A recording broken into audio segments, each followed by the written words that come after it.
Okay, good evening everyone. आपले AP GP सुरू होतं, सो उसी पे कंटिन्यूएशन में अपन आगे जाएंगे। क्वेश्चन है the sum of n terms of two APs are in the ratio. अब एक एपी नहीं दिया है, दो एपी दिए है, अलग अलग एपी है। ओके, उनका रेशो दिया है सम का, मतलब एसएन का फॉर्मूला लगेगा अपना। ठीक है, सो इन जेडब्ल्यू तुमको कैसे समझेगा कि क्या करना है क्या नहीं, is by breaking it out. The sum of n terms of two AP, sum of n terms of AP म्हटलं, वो अभी यहाँ पे दो है, बट AP म्हटलं तो SN का फॉर्मूला लगता। SN का फॉर्मूला म्हणजे n/2 आला आपला, राइट। वो रेशो में 5n + 4 = 9n + 6। Find the ratio of their 18 terms. ठीक है, बट जब पढ़ते हैं अपन तब आखिरी पॉइंट जो रहता है वो पढ़ के छोड़ देना अभी के लिए। हमेशा वो दिमाग में रखना कि मेरे को चाहिए क्या, पर पहले जो गिवन इन्फॉर्मेशन है उस पर काम करते हैं। गिवन इन्फॉर्मेशन मध्ये एसएन दिला है, तो दो अलग अलग एपी है, इसलिए मैं दो अलग अलग फर्स्ट टर्म लेता हूँ। A1 एंड A2 दोनों के फर्स्ट टर्म्स है। ठीक है, ये पहले वाला एपी, ये दूसरे वाले एपी का first term, and D1 and D2 ये कॉमन डिफरेंस है। अपने को एसएन के फॉर्मूले में A1 A2 और D1 D2 लगते ना, तो ये कॉमन डिफरेंस हो गया। ओके, ये कॉमन डिफरेंस हो गया। अब एसएन का फॉर्मूला क्या है भाई, रट्टा मारलेला तुमचा एपीचा, SN is equals to n/2 twice A plus n-1 into D. Correct. अब मैं डायरेक्ट लिख रहा हूँ, मेरे को रेशो पता है दोनों एपी के सम का। मला कसा रेशो माहिती है, दोनों एपी के सम का। So I am writing n/2 into, अब पहला एपी है इसलिए ट्वाइस A1 लिखा मैंने, plus n-1 into D1। Logically clear है। ही फर्स्ट एपी झाली अपॉन, तो कुछ लोग चिल्लाएंगे सर यहाँ पे भी n1, डोंट डू दैट, इधर n ही चाहिए अपना। ठीक है, कारण की त्यांनी दोघांची n टर्म्सच सांगितले, उसको n1 और n2 टर्म्स बोला रहता, तो यहाँ पे मैंने n1 n2 लिखा रहता, पण इथे n टर्म्सच म्हटलंय म्हणून इधर n टर्म्स लेंगे अपन। दूसरा n/2 into twice A2 plus n-1 into D2। पहला एपी दूसरा एपी, रेशो दिया है 5n + 4 upon 9n + 6। 5n + 4 upon 9n + 6 ये रेशो दिया है। यहाँ पे ये और ये कैंसिल हो गया। आता प्रॉब्लम विद दिस इज, इसके आगे क्या ही करूँ मेरे को समझ में ही नहीं आता। तो आता आपल्या सॉल्यूशनवर जायचं, मतलब आंसर क्वेश्चन पे जाने का। 18th टर्म पूछा है, 18th टर्म का रेशो निकालने के लिए मुझे यहाँ पे 17 चाहिए। ऊपर से गया भाई, पुन्हा अगर मेरे को T18 चाहिए तो वो रहता A + 17D। करेक्ट, T18 म्हणजे A + 17D। क्यों? क्योंकि यहाँ पे n-1 जाता है, इतने बड़े n-1 असतो।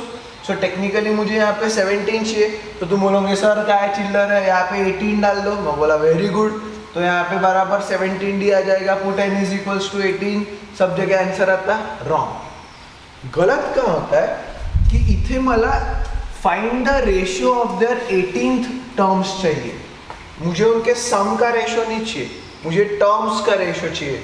म्हणजे मला A + 17D चाहिए। तो यहाँ पे n = 18 डाला तो 17 आता, बट यहाँ पे ट्वाइस बच रहा मेरा। मला फक्त A + 17D चाहिए, मेरे को ट्वाइस A + 17D नहीं चाहिए। तो अब उसको गायब करने के लिए आई विल पुट थोड़ा कॉमन सेंस जुगाड़ लगा के n = 35। बोलोगे सर ये कहाँ से सपने में आने वाला, नहीं, थोड़ा डोकं तुम्ही पण वापराल तो जमून जाईल। अब देखते हैं। सो अगर मैंने 35 डाला तो वहाँ पे आने वाला twice A1 plus 34D1, 35 - 1 will be 34 upon twice A2 plus 34D2। Correct, logically clear है। इधर 34 आ गया, is equals to 5 × 35 plus 4 upon 9 × 35 plus 6। इसका जो आंसर आएगा वो देखते बैठेंगे। अब यहाँ से अगर मैंने 2 कॉमन निकाला तो ये 2 कॉमन आके क्या बचा अपना A1 + 17D1, जो मेरे को तब से चाहिए है। A1 + 17D1 whole upon 2 in bracket A2 plus 17D2 बराबर। सो ये हो गया पहले वाले AP का 18th टर्म, ये हो गया दूसरे वाले AP का 18th टर्म, उसका ही रेशो चाहिए मुझे। इसके आंसर देखते क्या आएगा, 25 2 5 3 15 175 प्लस 4, इधर आएगा 45 9 3 27 315 plus 6, if I am not wrong 9 3 27 plus 4। So 2 और 2 गया, so it will be A1 plus 17D1 upon A2 plus 17D2 is equals to 179 upon 321। Cancel होते क्या, टेस्ट ऑफ डिविजिबिलिटी देख सकते हैं अपन। 9 प्लस 1 10, 17 नहीं होता, 3 प्लस 1 4, 4 प्लस 2 6, ये 3 से जाता है बट ये नहीं जाता, सो कैंसलेशन नहीं होना। इसके आगे शायद ही कैंसलेशन होगा। So technically what I got is the ratio of their 18th terms. 18th terms बोला तो T18 is equals to A plus 17D होता, आ गया पहला वाला, ये आ गया। ये अपनी सबसे इंपॉर्टेंट स्टेप है। कौन सी स्टेप है, n इज इक्वल्स टू 35 वाली स्टेप है। Okay, n is equals to 35 step है। जर इथे आपण n इज इक्वल्स टू 35 नाही टाकला और 17 डाला तो अपना आंसर गड़बड़ होता, या 18 डाला तो यहाँ पे ट्वाइस आ जाता। इसलिए मैंने क्या किया, 35 डाला, 2 को कॉमन निकाला, so I get ratio of their 18 terms and that's your answer. Okay, next example, find the sum of first 24 terms of the AP A1 A2 A3 if it is known that A1 plus A5 plus A10 plus A15 plus A20 plus A24 is equals to 225। अब ये problems में अपने को समझ में ही नहीं आता कि करायचं काय आहे म्हणून एक्झॅक्टली। ठीक है, so let's break it down. क्या करना है भाई, find the sum of first 24 terms of the AP, म्हणजे A1 plus A2 plus A3 plus A4 plus plus plus plus A24 तक की सम निकालनी है अपने को। ठीक है, अब इतने सारे अननोन है, अपने को कैसे पता चलेगा कि करायचं काय, हे एक दिला है, ये एक दिया है। ओके, अब सम निकालने का और एक फॉर्मूला तुम रट्टा मार के आते थे, Sn is equals to n/2 into A plus an, असा काहीतरी तुम्ही माहित नाही लिहायचे की नाही लिहायचे, I don't remember now, but it is basically first term plus last term. ठीक है, it is basically first term plus last term, इथे an लिहायचे मोस्टली। मेरे को जितना याद है तुम्हारे 9th स्टैंडर्ड या 10th स्टैंडर्ड में ऐसी कोई तो भी फॉर्मूला था, first term plus last term. ठीक है, it is Sn is equals to n/2 into first term plus last term. तो ये आता कहाँ से है, technically it is twice A ला twice A plus n-1 into d a, twice A को A प्लस A लिखते, तो A plus n-1 into d, that is your basically general term, म्हणजे an म्हणतो आपण, तो वहां से आता है। So you need a formula, तुम्हाला हा फॉर्मूला लागतो और ये फॉर्मूला भी तुमको याद ही रखना है, मतलब याद नहीं, मतलब खूपच सोपी है। A प्लस an म्हणतो आपण, which is first term in plus last term. अब तुम बोलोगे सर यहाँ पे याचं काहीच काम नहीं है। सो अब 1 2 3 dash dash dash up to 10 ये AP है, बरोबर है। कॉमन डिफरेंस किती है तुमचा, 1। नाउ इफ आई से 1 प्लस 10 तो असतो 11, second term plus second last term म्हणजे 9 है, तो 2 प्लस 9 इज ऑल्सो 11। मैंने स्टार्टिंग में चैप्टर के स्टार्टिंग में गॉस वाला कॉन्सेप्ट बताया था, उसने सबको उल्टा करके रख दिया था और बराबर आंसर 101 आ रहा था, राइट। बोर्ड्स मध्ये, जेई मध्ये नाही, बोर्ड्स मध्ये सांगितलं होतं मी। सो 1 प्लस 1 मतलब 1 प्लस 10 11, 2 प्लस 9 11, 3 प्लस 8 11। सो अगर GP या AP में होंगे, GP नहीं AP मध्ये जर असेल और तुमने फर्स्ट और लास्ट की सम की, सेकंड और सेकंड लास्ट की सम की, थर्ड और थर्ड लास्ट की सम केली, असे सम जेव्हा तुम्ही करत जाणार आहे तो their answer will always be same. कोई भी AP रहने दो, ठीक है, कशी AP रहने दो, their answer will always remain same. So by that logic मेरी फर्स्ट टर्म A1 है and last term is A24, क्योंकि मुझे फर्स्ट 24 टर्म्स ही पूछा है ना, उसके ऊपर तो जाना नहीं है मेरे को। तो first term and last term will be the same, correct. तो यहाँ पे A1 प्लस A24 को मैंने साथ में लाया, फिर A5 प्लस A20 को साथ में लाया। क्यों? क्योंकि उन दोनों के वो इक्विडिस्टेंट है from the end to end points, जैसे सेकेंड लास्ट टर्म, तो fifth and fifth last term. Okay, then A10 plus A15 की सम सेम रहने वाली है। अब इन दोनों को सबको यही इसमें मैंने साथ में लाके छोड़ दिया। 225 आंसर आला माझा, बरोबर है, यही से ले रहा हूँ मैं, और कुछ नहीं। A1 plus A24, A5 plus A20, A10 plus A15 सबको साथ में ला लिया। आता एज पर गिवन लॉजिक मैंने जो अभी बताया यार, इन दोनों first and last term, fifth and fifth last term, tenth and tenth last term की सम या दोनों का सम सेम ही रहने वाला। तो लॉजिकली मी याला लिहितोय ट्वाइस A1, ये दोनों भी तो सेम ही है भाई, राइट। अब ये दोनों का भी सम सेम ही रहने वाला, तर हे पण माझं तेच झालं आहे ना। तो कैन आई राइट इसको, इंस्टेड ऑफ इसको ट्वाइस A1, मैं इसको 3 टाइम्स A1 प्लस A24 लिख रहा हूँ, क्योंकि ये और ये दोनों के समय इसके सामान्य रहने वाले। तो टेक्निकली ये प्लस ये is 3 times the same term. तीनों का आंसर क्या आता है तुम्हारा? 225। I hope you understood the logic कि यार ये क्यों लिखा मैंने।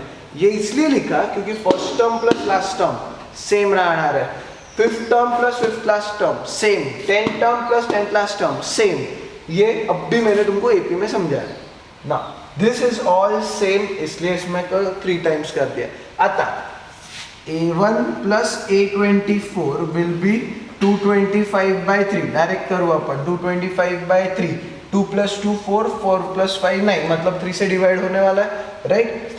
टेस्ट ऑफ डिविजिबिलिटी 225 म्हणजे सबसे क्लोजेस्ट है 18 21, तो 7 इधर गया 1 म्हणजे 5, करेक्ट है। So A1 plus A24 is equal to 5।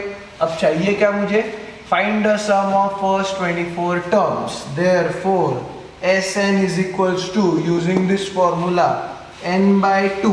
अब यार मैं डायरेक्ट लिख रहा हूँ, ये दो बार नहीं लिख रहा मैं। So S24 is equals to 24/2 into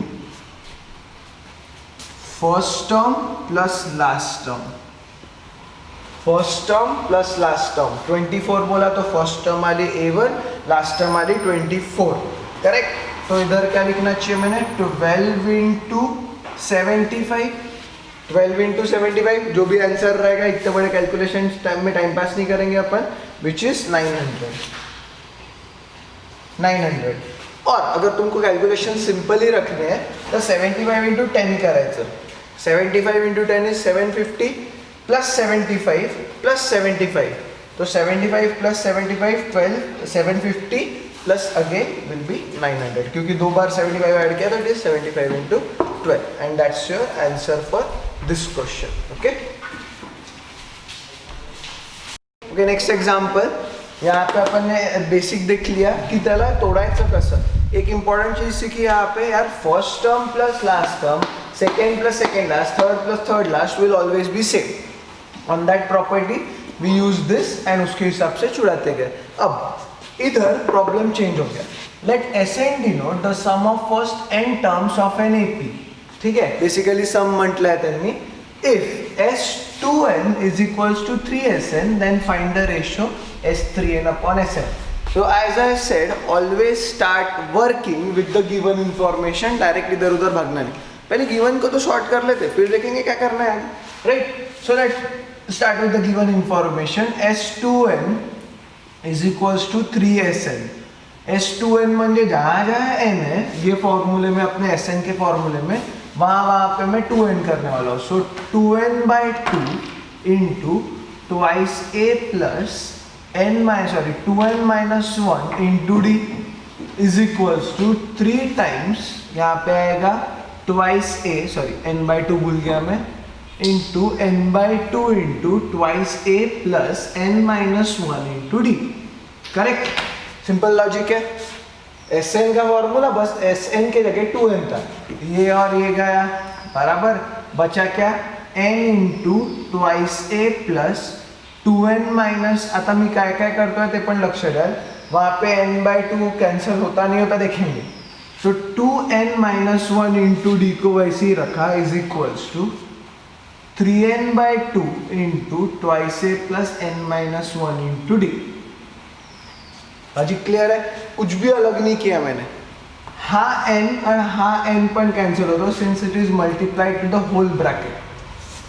अब ये 2 इधर ला रहा हूँ और ये 3 को अंदर मल्टीप्लाई कर रहा हूँ सबसे, तो मैं क्या करता है 2 को इधर लाया तो ये हो गया 4a प्लस, अब यहाँ पे मैं ब्रैकेट्स भी ओपन करूंगा और 2 से भी मल्टीप्लाई करूंगा तो 4nd माइनस 2d। समझा मैंने क्या किया?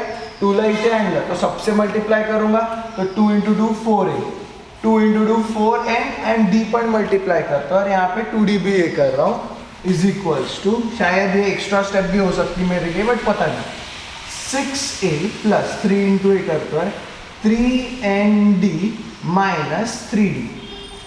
वहाँ पे 3 से मल्टीप्लाई किया, a और a वाले साथ में ला रहा हूँ मैं और d वाले साथ में ला रहा हूँ तो a ला तिकडे घेऊन जातो तो 6a minus 4a will be 2a और सब इसको इधर लेके आ गया मैं, सब d वालों को इधर लेके आ गया तो 4nd minus 3nd will B n into d, okay, and 2d यहाँ पे minus 2d plus 3d will B plus d।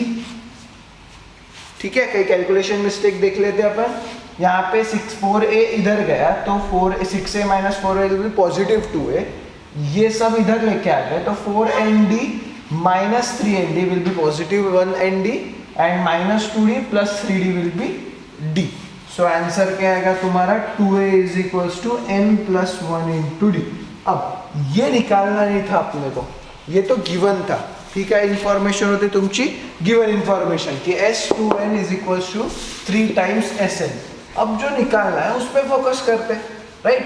और एज आई सेड हमेशा तुम क्या करना, गिवन जो असेल उस पर पहले सॉल्व करके रख देने का, अपने को आधी चीजें वैसी सॉर्ट होती। काफी लोग JEE में क्या गलती करते कि जो पूछा है उस पर बहुत फोकस करने लग जाते, अबे जो दिया है उस पर तो कर लेते फोकस, है ना, जास्त सोपी पड़ता है ना, जो दिया है उसको छुड़ाना ज्यादा सिंपल है कि जो नहीं दिया है उसको, right. This is your equation 1। अब क्या पूछा है उसने, S3n अपॉन ये वाला रेशियो, तो ये भी चिल्लर है, S3n अपॉन Sn एज पर फॉर्मूला 3n/2 इंटू ट्वाइस ए plus 3n minus 1 into D whole upon n/2 into यहाँ पे क्या आएगा ट्वाइस ए plus n minus 1 into D. Simple ratio का फॉर्मूला डाला मैंने, यहाँ पे 3n था इसलिए 3n आ गया, n था इसलिए n आ गया, दैट्स इट। n/2 गया, ओके। अब ट्वाइस ए के जगह मैं n प्लस 1 डी डाल रहा हूँ, क्या टाकतो है ट्वाइस ए च्या जागी n प्लस 1 डी। सो 3 बाहर ही रखा है अभी के लिए, I get n plus 1 into D plus 3n minus 1 into D whole upon twice A के जगह फिर से वही n plus 1 into D plus n minus 1 into D. इधर तो कैंसिल होते ही दिख रहे मेरे को बहुत सारी चीजें, देखते हैं। आता मैं क्या करता हूँ, मैं ब्रैकेट्स भी ओपन कर रहा हूँ और 3 को भी मल्टीप्लाई कर रहा हूँ। तो पहले ऐसा भी कर सकते हैं अपन, 3 को बाहर ही रखो, ऐसा करते ज़्यादा सिंपल रहेगा। 3 को बाहर ही रखो, n प्लस 1 को बोलते तो nd plus d plus 3nd minus D. Again I am repeating, ये जो इतना स्टेप वाइज अभी चल रहा वो बाद में नहीं चलेगा। JEE मध्ये तुमचं कॅल्क्युलेशन स्ट्रॉन्ग पाहिजे, तो तुमको मैं बहुत ज़्यादा स्टेप्स खाने लगाने वाला हूँ। अपने पास 2 ही मिनट रहते एक प्रॉब्लम छुड़ाने के लिए। अपॉन ब्रैकेट ओपन कर दिया तो n plus nd plus d plus nd minus d। क्या क्या गायब होता देखते, d और d गया प्लस d एंड d गेला, यहाँ तक सबको क्लियर है। nd plus 3nd is 4nd and 4 into 3 is 12nd upon nd plus nd is 2nd, nd और nd गया 1 और 2 गया से 12 गया तो आंसर इज 6। सो रेशियो क्या पूछा गया था, S3n अपॉन Sn, उसका आंसर क्या है तुम्हारा 6 एंड दैट्स योर रेशियो और आंसर।